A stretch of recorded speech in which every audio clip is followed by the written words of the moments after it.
இந்த நாளிலே நீதிமொழிகள் 1 சில காரியங்களை நாம் பார்க்கலாம்.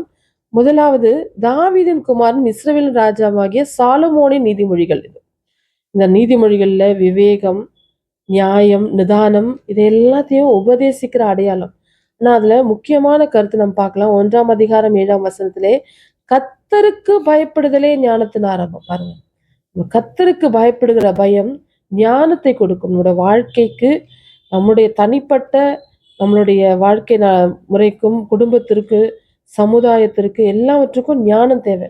ஞானம் இல்லாமல் நம்ம எதையாவது செய்யணும்னா என்ன பிரச்சனையில போய் மாட்டிக்குவோம். அடுத்ததாக சொல்றார், என் மகனே உன் தகப்பன் புத்தியை கேள், தாயின் போதகத்தை தள்ளாதே. அடுத்தது ஃபேமிலி என்ட்ரஸ்ட் பண்றாங்கல்ல, தகப்பனுடைய புத்தியை கேளு, தாய்க்கு நீ கீழ்ப்ப அல்லாதே. மூன்றாவதாக, வெளி உலகத்துக்கு நம்ம போவோம். வீட்டில் இருக்கிற காரியத்தை விட்டு அடுத்து வெளியே போகும்போது பாவிகள் நயம் காட்டணும், நீ சம்மதியாதே.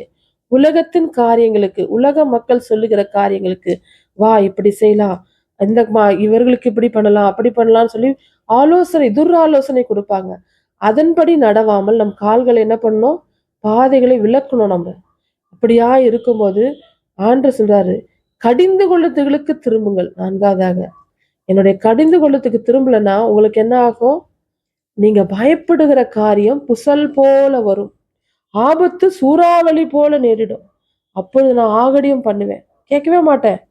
நான் என்னுடைய கடிந்து கொள்ளுதலுக்கு நீங்கள் திரும்பவில்லை, அமைதியாக இருப்பேன்னு சொன்னார். அப்பொழுது அவர்கள் என்னை நோக்கி கூப்பிடுவார்கள், நான் மறு உத்தரவே கொடுக்க மாட்டேனா. பாருங்க, காலையில் என்னை தேடுவார்கள், என்னை காண மாட்டார்கள்.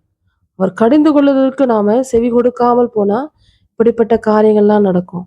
அதனால அப்புறம் கடைசியாக 33 1 எனக்கு செவி கொடுக்கிறவன் எவனோ அவன் விக்கினமின்றி வாசம் பண்ணி ஆபத்திற்கு பயப்படாமல் அமைதியா இருப்பான். பாருங்க, இந்த காரியங்கள்லாம் சொல்லிட்டு இந்த கடைசி வசனத்துல ஆண்டவர் தெளிவா சொல்றார், எனக்கு நீ செவி கொடுக்கும் போது நீ விக்கினமின்றி வாசம் பண்ணி ஆபத்திற்கு, யாராவது ஆபத்திற்கு பயப்படாம இருப்போமா?